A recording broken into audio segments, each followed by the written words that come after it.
Well, good afternoon. Happy first Sunday afternoon. It is my pleasure. I'm your host of Masculinity, Blessing or Curse. I'm T.R. Coverson, and it's a joy to have you here with me. Today, I want to talk about confidence. Confidence. Masculinity, blessing or curse has to do with the whole idea that oftentimes masculinity is perceived as something bad. It goes back and forth in terms of what people think about masculinity. I've said before, I think in a prior broadcast, that often our masculinity, or the way in my era it came about, television. And even now, in large part, I think television and the media paints the picture that we embrace as any of our particular vices or what have you. Masculinity, of course, being included in that. In my era, Westerns were kind of the common vernacular. And even to this day, my wife is very regular with the idea of watching Gunsmoke. In fact, when I come home from the gym, Gunsmoke is on the television. Gunsmoke or Rawhide. She grew up with those, I guess, with her father. So she watches them. But what you notice in those Westerns is fighting was a part of it. It was always a fight.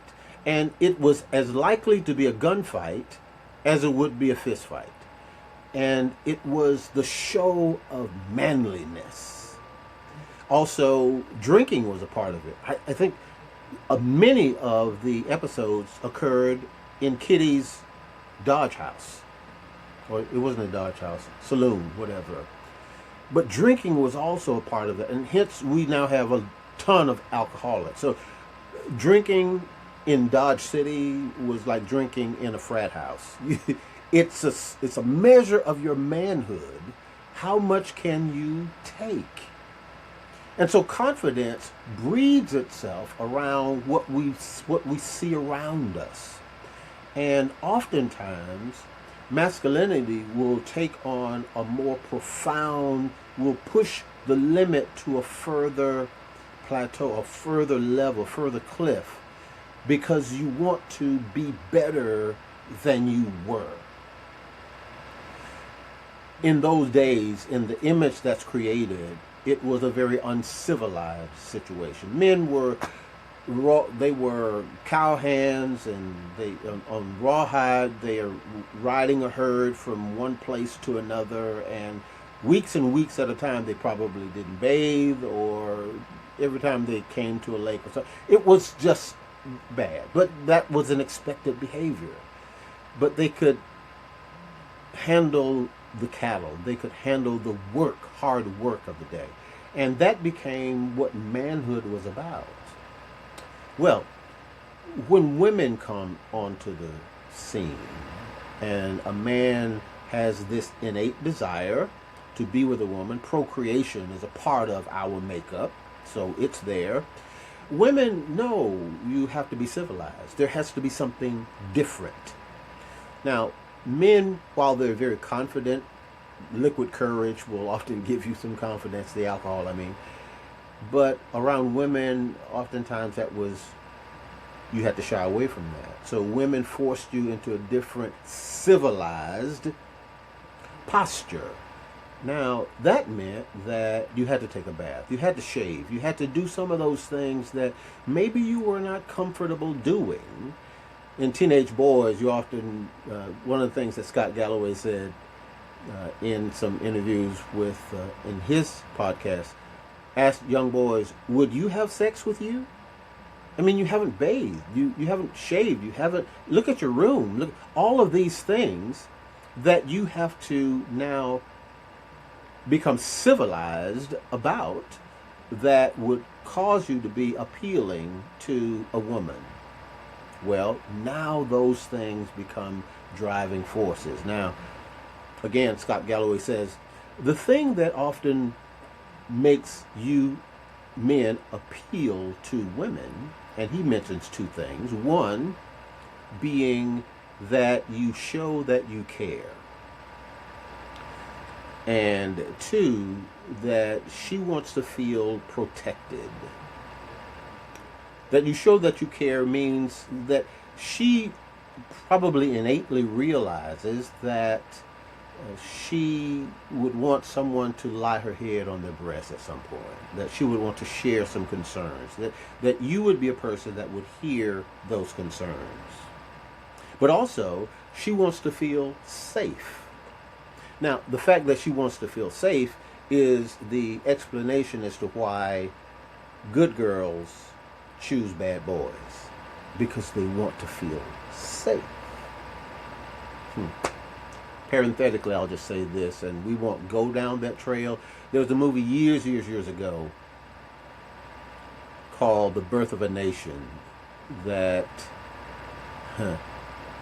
wow, that's another story another day, but the earmark of it was to protect these women, we have to do these things. Now, if you've seen the movie, you know what I'm talking about, and perhaps one day we'll pick that up. And if put some comments in the piece here and we can talk about that. But in either case, she wants to feel safe. Now, what allows the male to do that? It's confidence. And oftentimes, one of the things that Scott Galloway also says is that boys, the average boy, I think 45% of males, 18 to 25, have never approached a woman to have a date. It's too intimidated for any number of reasons. It's a lack of confidence. Now, where does that confidence come from? And that's something that it has to be developed over time. And here is something that often young men are not prepared for, or men in general, people in general, are not prepared for. The building of confidence comes from David Goggins, another hero of mine. You have to suffer. Suffering is part of your development, period. Period. In anything that you do, suffering is a part of it, meaning that there will be failures, and perhaps many of them, before you can climb the ladder that allows you to be confident and comfortable with what you're saying and or doing. Jesus Christ is the greatest example of the suffering that's necessary for you to go through in order to reach your goal. Suffering is a part of what we do. No child comes out of the womb walking or running. There's a lot of trials and failures that go with that, and that's suffering. You develop confidence because you've constantly tried. You've gone into yourself. The idea of finding out who you are and then pushing a step further than that. When I'm in the gym, oftentimes I challenge myself. We're going to 3 sets of 12. Oftentimes I'll go 3 sets of 15. Or increase the weight. Just so that I could push me further than I had been. Men are competitive, and so taking a risk, taking a chance. But the competition, I would say, I would challenge you to make it this way, is with yourself. You want to compete against who you were yesterday. So you're after you. It's a one-on-one race. I don't need to be better than someone else, but I choose to be better than I was yesterday. So if I'm going to develop into a new frontier, a new area, it means that I have to break up new ground. And as you break up new ground, you face your fears and do it anyway. Do it anyway. However uncomfortable, however many haters you have, however many trolls you have, do it anyway. Keep shooting. The Mike Tyson quote is, everybody has a plan until they gets hit in the mouth, till he gets hit in the mouth. Get hit in the mouth and figure out how that punch got to you. You had your defenses up. Where is that punch coming from? Is it an uppercut? Is it a jab? What is it? And then you have to develop the intelligence to defend yourself against that jab, against that uppercut. So you either win or you learn. Because now your job is to study how you lost. Because losing, failures, is a part of building your confidence. It does not happen until you get past this prison of failures, succeeding, failures, and then you struggle out and you find the better you. It was you before, but now it's a better you. You were crawling before, and that was you, but now you're walking. And even a better you is now you're running. But each of those transitions, you go through failures. And now once you're confident, once you've suffered a while, the scriptures say, you develop patience, you develop endurance, you develop courage. And once you have suffered a while, you become perfected, you become settled. When you're settled, now you're confident. And the way confidence often expresses itself in relationships is you're able to be humorous. You're able to tell funny stories and you laugh. You can make her laugh. And if you can make her laugh, she feels comfortable. She feels safe. But you develop that confidence because you've tried. David was anxious, if you will, excited about going to fight Goliath. And when they challenged him with the fact that you've never been in a war before, David held up his resume and he said, when I'm keeping sheep, on one occasion I had to fight a bear. On another occasion I had to fight a lion. Well, that Goliath is 10 feet tall. If a bear stands up on its hind feet, it's 9 or 10 feet tall. I'm confident because I've done this before. Be ready, be willing, be able to look at your failures in their face because you will fail. Failure is a part of it. Keep shooting. Steph Curry, keep shooting. He does. He keeps shooting. Keep doing it, young man.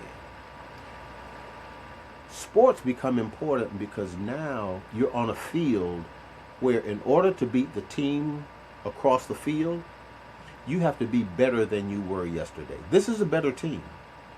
So now you are encouraged by your teammates to be better than you are today.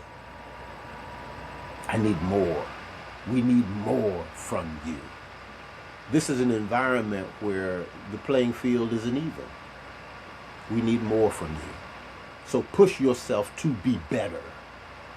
And so masculinity itself becomes a kind of a religion in and of itself. Because now you're challenged to push even further. But I'm very quick to add, it must be, in my opinion, founded in Christ. Because if we take the beverage of alcohol, of masculinity, it becomes a toxic type of thing because we get bigger than we ought to be. In the final analysis, we are children of God. In the final analysis, he could speak and men would die. So humility, the masculinity has to be clothed in humility. Jesus could have called 12 legions of angels. He didn't. He didn't. He was beaten by men who are professional torturers, the Roman soldiers. He was slapped, spat upon, and then talked about, jeered. His disciples abandoned him. All of his friends left him, except one, John, the son of Zebedee, was the only one that stayed with him. So all of those things could happen, but he maintained, and here is something critical for you, a faith vision of resurrection. He knew that his Father would never leave him without the reason for him coming to earth fulfilled. And that was to rescue mankind. So the plan was already there. Mike Tyson, yes, the plan was there. He got hit in the mouth and he stayed true to the plan. And ultimately, God raised him up. If we stay true to the goals that we have, be prepared to take the slap in the mouth or whatever failures that come along with it. But if you stay true to it and push you further maybe than you have ever been, you gain confidence and you walk in Christ in a more powerful way than you ever have. Masculinity and confidence. You get stronger because you endure the failures and you keep going. It's been my joy to share with you today. I hope that you're able to gain something from it. Share this with some of the young men that you know of, because building confidence becomes very important in terms of their academic prowessness, their athletic prowessness, and in terms of relationships. So thank you for joining me. Please subscribe and add the notifications so that you can get acquainted with us each Sunday at 3 o'clock in the afternoon. Thanks so much. God bless you. Have a wonderful month of May. God bless.